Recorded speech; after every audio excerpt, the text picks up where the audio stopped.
블룸에너지, 요즘 보면 AI 데이터 센터 전력 부족 이야기 나올 때마다 자주 같이 언급되는 회사입니다.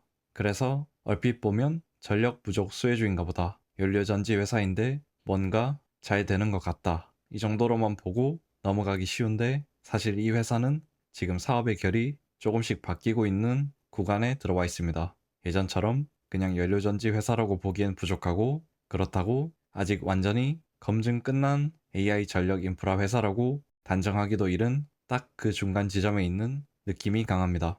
그래서 오늘 단순히 실적 숫자만 훑는 게 아니라 블룸 에너지의 사업 구조가 지금 어떻게 짜여 있는지, 전력 부족 테마 안에서 가스 발전, 원자력, 연료전지 사이에서 어떤 포지션인지, 그리고 최근 실적과 재물을 보면 진짜 뭐가 좋아졌고 아직 뭐가 남아 있는지까지 한 번에 정리해 보겠습니다.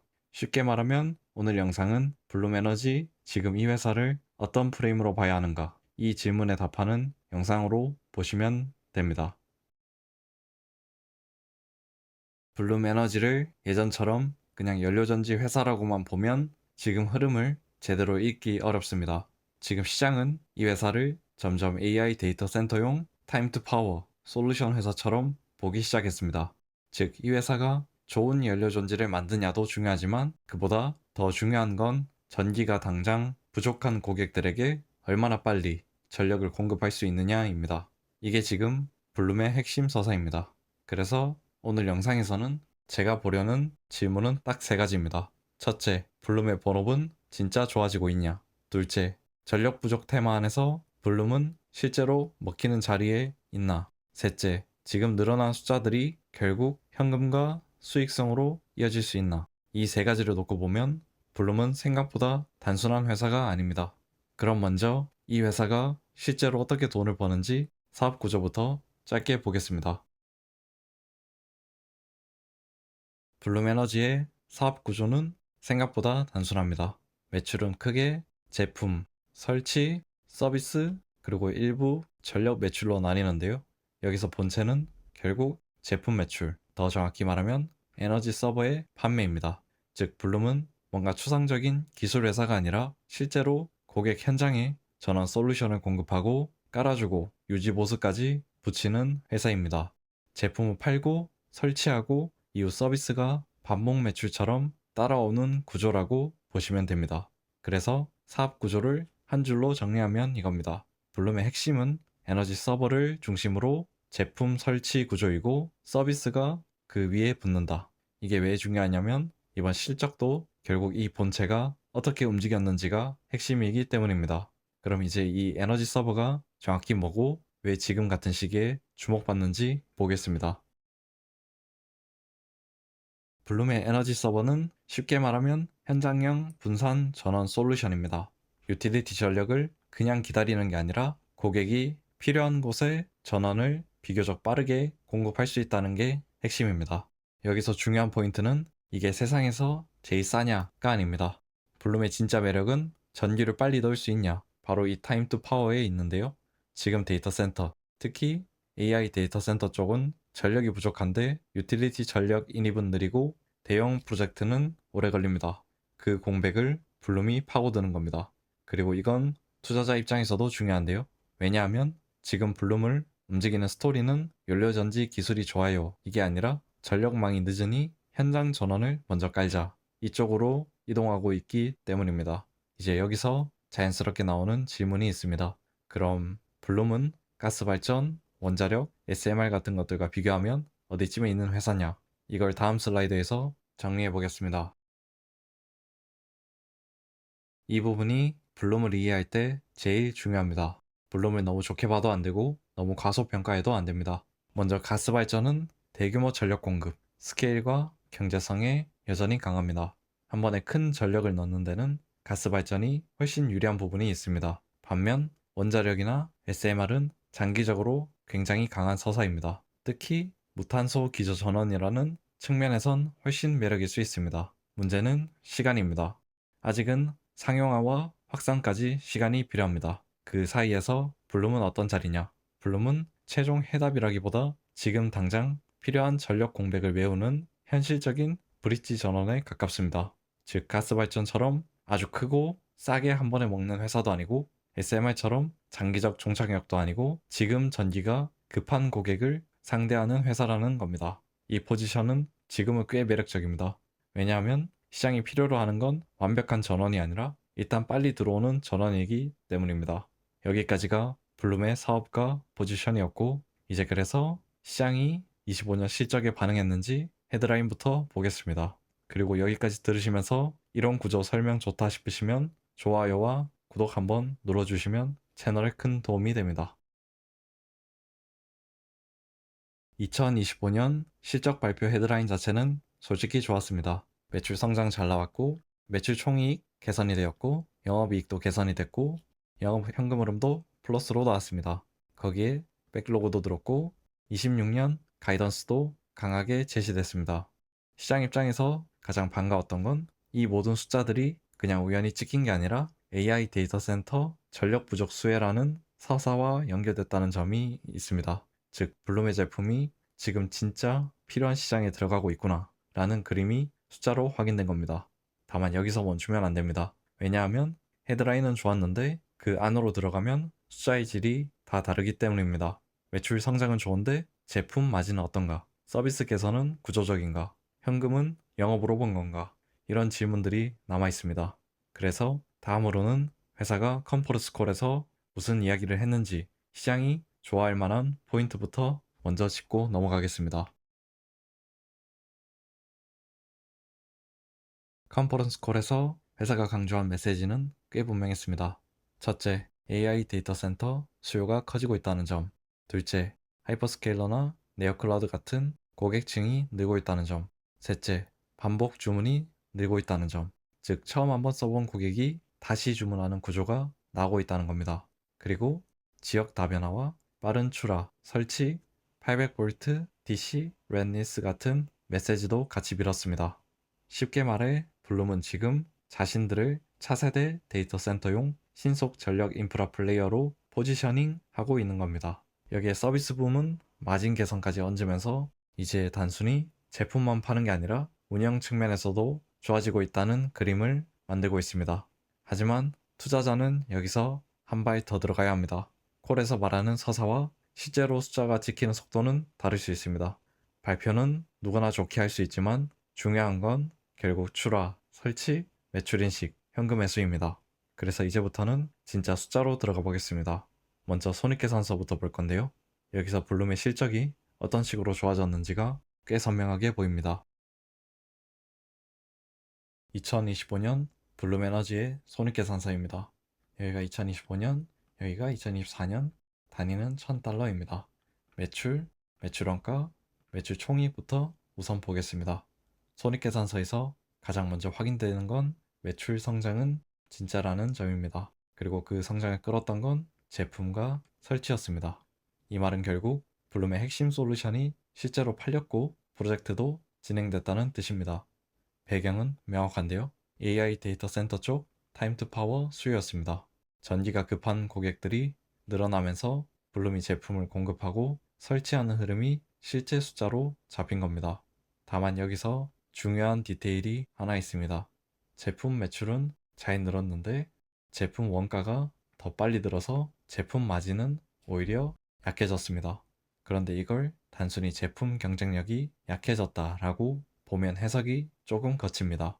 이번 마진 둔화는 수요 문제라기보다 일렉트로라이저 관련 손상, 제조 인프라 관련 손상, 그리고 특정 하이퍼스케일러 고객 관련 주식 기준 대가 같은 비용이 겹친 결과로 보는 게 더 맞습니다. 즉, 이번 실적에서 확인된 건 블룸 제품은 팔린다는 점이고 아직 남아있는 과제는 이 수요를 얼마나 깔끔한 마진으로 바꿀 수 있냐입니다. 설치 부문도 마찬가지인데요. 외형은 커졌고 손익은 개선됐지만 아직 완전히 고수익 사업이 됐다고 보기보다는 적자폭을 줄여가는 단계에 더 가깝습니다. 즉, 매출 성장은 분명히 좋아졌지만 그 안의 이익의 질은 조금 더 나눠서 볼 필요가 있습니다.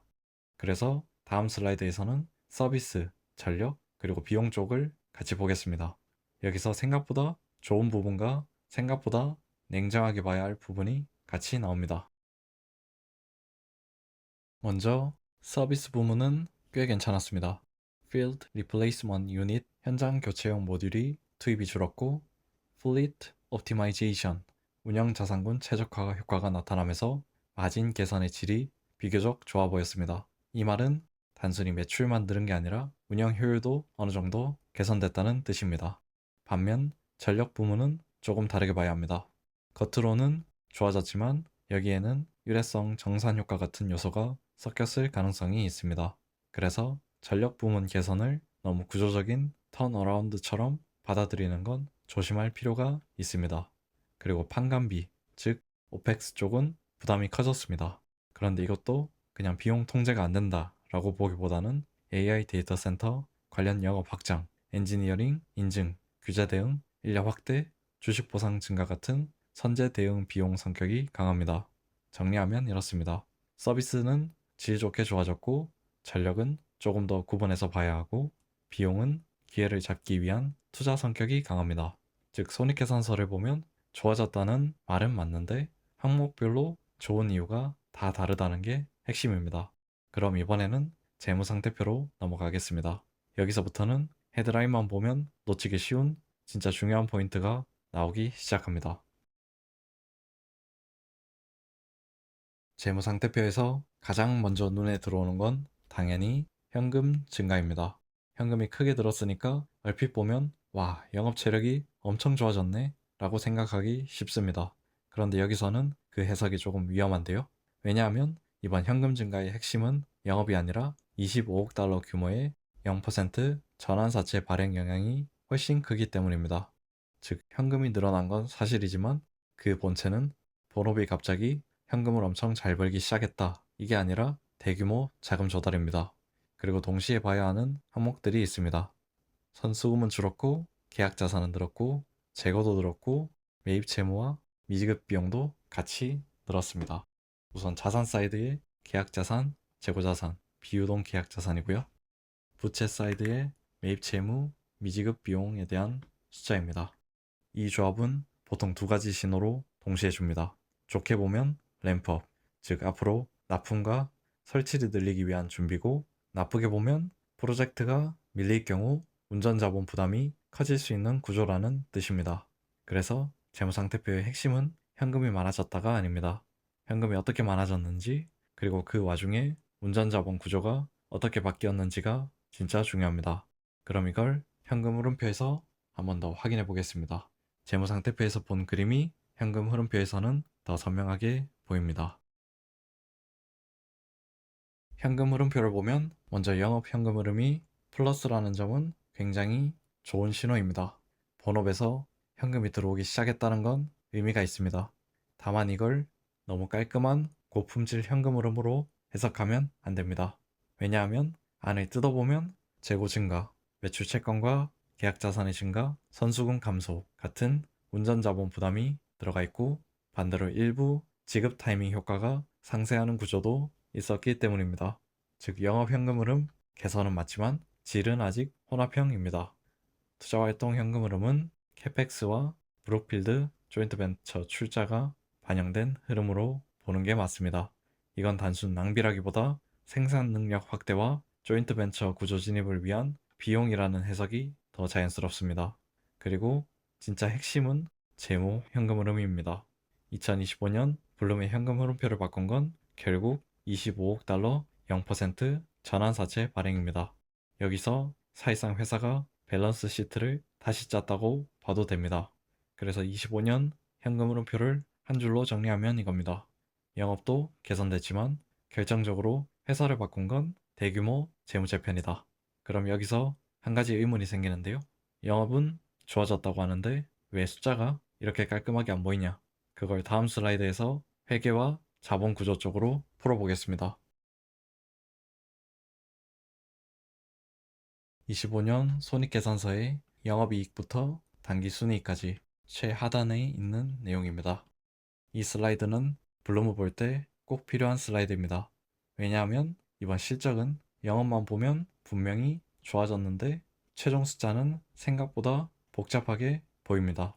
그 이유는 밑단에서 숫자를 흔드는 항목들이 같이 들어있기 때문입니다.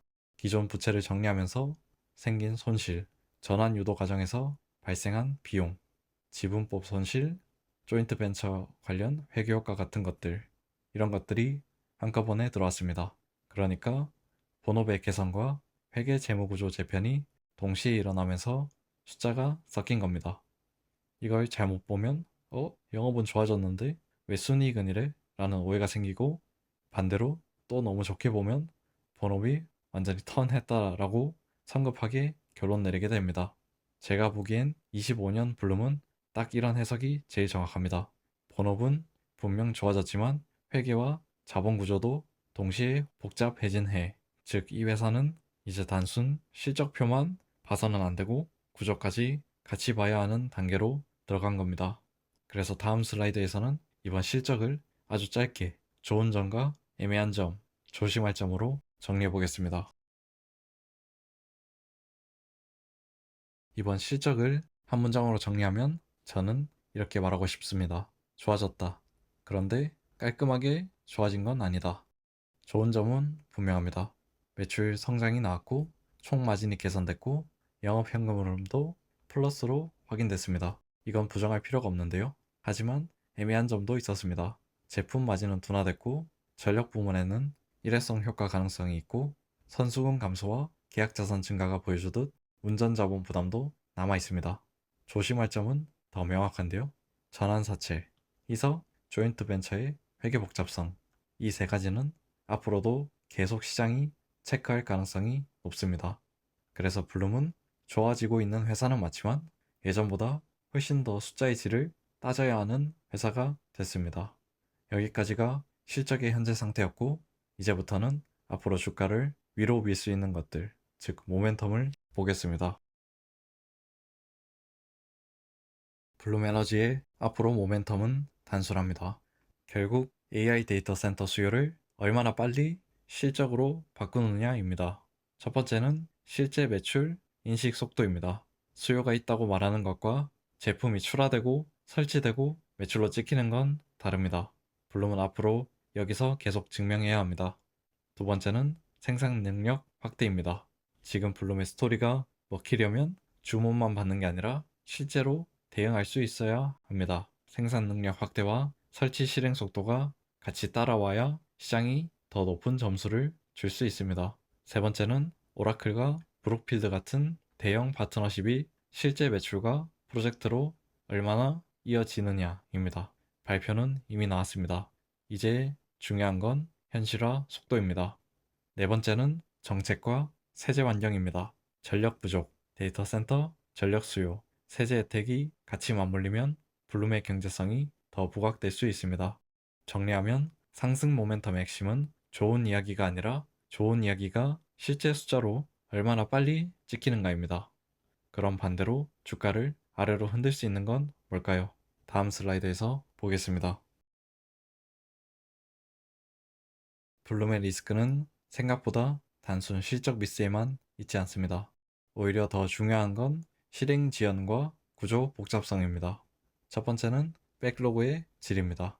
숫자가 커 보여도 그게 얼마나 확실하게 매출과 현금으로 이어질지 시장이 의심하기 시작하면 부담이 생길 수 있습니다.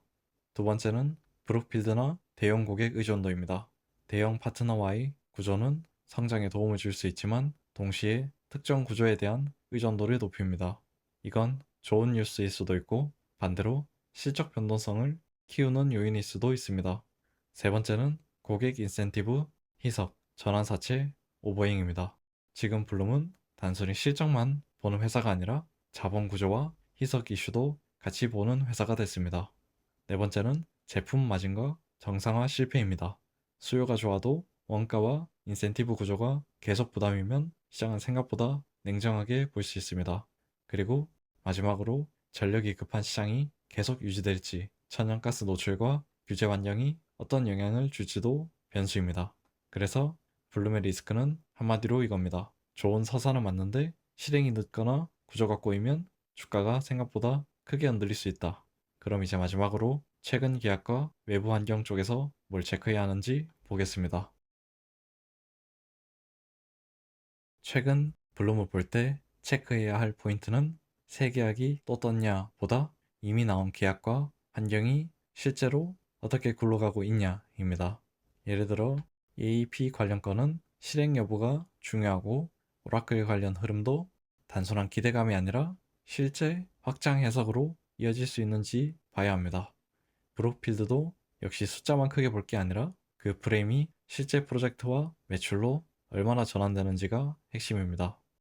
외부 환경도 중요한데요. 전력망 병목이 계속 심한지, 데이터 센터 전력 수요가 계속 커지는지, 정책과 세제 환경이 경제성을 받쳐주는지, 이 세 가지는 블룸의 스토리를 계속 강하게 만들어줄 수도 있고 반대로 약화시킬 수도 있습니다. 결국 이 구간에서 제일 중요한 건 계약 발표 자체가 아니라 실행 확인입니다. 주가도 아마 그걸 더 볼 가능성이 높습니다. 이제 마지막 결론으로 가겠습니다. 지금 블룸 에너지를 한 줄로 어떻게 정의해야 하는지 정리해 보겠습니다. 그리고 여기까지 보셨다면 구독 한번 부탁드리고요. 이런 구조 분석형 콘텐츠는 계속 쌓이면 나중에 큰 도움이 됩니다. 지금 블룸 에너지를 한 줄로 정의하면 저는 이렇게 보겠습니다. 연료전지 회사에서 AI 데이터 센터용 타임 투 파워 솔루션 회사로 이동 중인 회사. 번호께서는 분명히 보입니다. 매출이 늘었고 설치가 붙었고 서비스도 좋아졌고 시장이 필요로 하는 포지션에 들어가고 있습니다. 이건 확실히 긍정적입니다. 하지만 동시에 자금 조달 효과, 희석, 조인트 벤처에게 운전 자본 부담도 같이 들어와 있습니다. 그래서 이 회사를 볼 때는 예전처럼 실적 좋아졌네 한 줄로 끝낼 수가 없습니다. 이제는 매출의 질, 현금 회수, 마진 정상화, 자본 구조 부담까지 같이 봐야 합니다. 그래서 결론적으로 블룸은 좋아지고 있는 회사는 맞습니다. 다만 앞으로는 단순히 성장률 숫자보다 그 성장의 질이 시장 평가를 좌우할 가능성이 높은 회사입니다. 마지막 슬라이드에서 앞으로 진짜 확인해야 할 체크 포인트만 아주 짧게 정리하고 마무리하겠습니다. 앞으로 블룸 에너지를 볼 때는 5가지만 계속 체크하면 됩니다. 첫째, 매출이 실제 현금으로 잘 회수되는가. 둘째, 제품 마진이 정상화되는가. 셋째, 서비스 개선이 지속되는가. 넷째, 브룩필드 조인트 벤처가 실제 프로젝트로 이어지는가. 다섯째, 전환 사채와 희석 부담을 감당할 만큼 성장이 따라오는가. 결국 블룸의 다음 주가는 좋은 스토리보다 실행된 숫자가 결정할 가능성이 높습니다. 그래서 저는 이 회사를 지금 단계에서 아주 무작정 낙관적으로 보지도 않고 그렇다고 무시할 회사로도 보지 않습니다. 오히려 지금은 실적과 구조가 동시에 변하는 과도기 회사로 보는 게 가장 정확하다고 생각합니다. 오늘 영상은 여기까지고요. 도움되셨다면 좋아요와 구독 부탁드리고 다음에도 숫자와 구조를 같이 뜯어보는 방식으로 계속 정리해 보겠습니다. 감사합니다.